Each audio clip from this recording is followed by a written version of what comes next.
Now, 50 years ago, two of this country's main railway stations, Euston and St Pancras, operated what was known as a colour bar, meaning black people were banned from working there. A Kent man, Asquith Xavier, risked his job and the anger of his fellow workers when he went public and demanded the rules be changed. Originally from the Caribbean island of Dominica, Asquith was one of thousands of people who migrated from the Caribbean to the United Kingdom after World War II.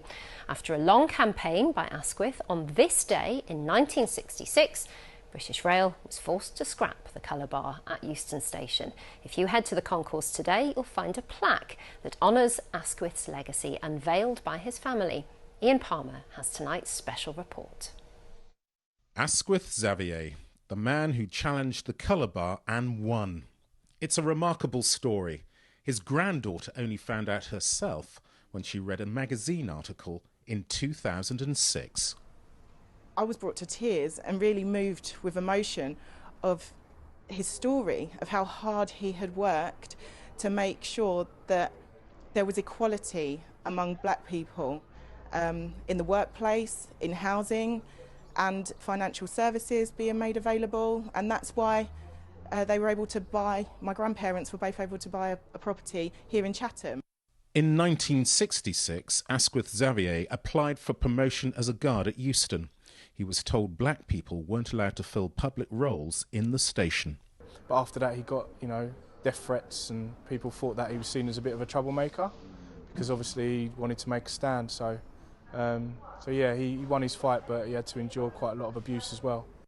Undeterred, the father of 7 fought back. He not only won, but his case helped shape the Race Relations Act in 1968. It was an important breakthrough in both legislation and society accepting that racial discrimination on the grounds of colour, but across a wider spectrum, was unacceptable. And it was a part of a movement towards the 76 Act, which made it more comprehensive. The house behind me is where Asquith Xavier made his home in Chatham. He was forced to move the family out of London following a series of death threats. A few years later, he died from a stroke at the age of 59. Athena Xavier believes the stress and constant battles her grandfather dealt with was the reason he died relatively young in 1980. He wasn't sick before this, before he went for the job. So, yeah, stress can bring on the stroke that he had. 4 years ago, a plaque in honour of Asquith Xavier was unveiled at Euston Station. His family was there to see it. There are calls for a similar tribute to be erected in Chatham. Since the death of George Floyd and other deaths in police custody, the fight for civil rights has taken to the streets once again.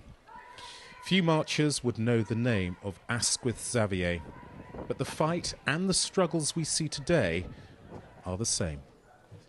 Ian Palmer, BBC South East Today, Chatham.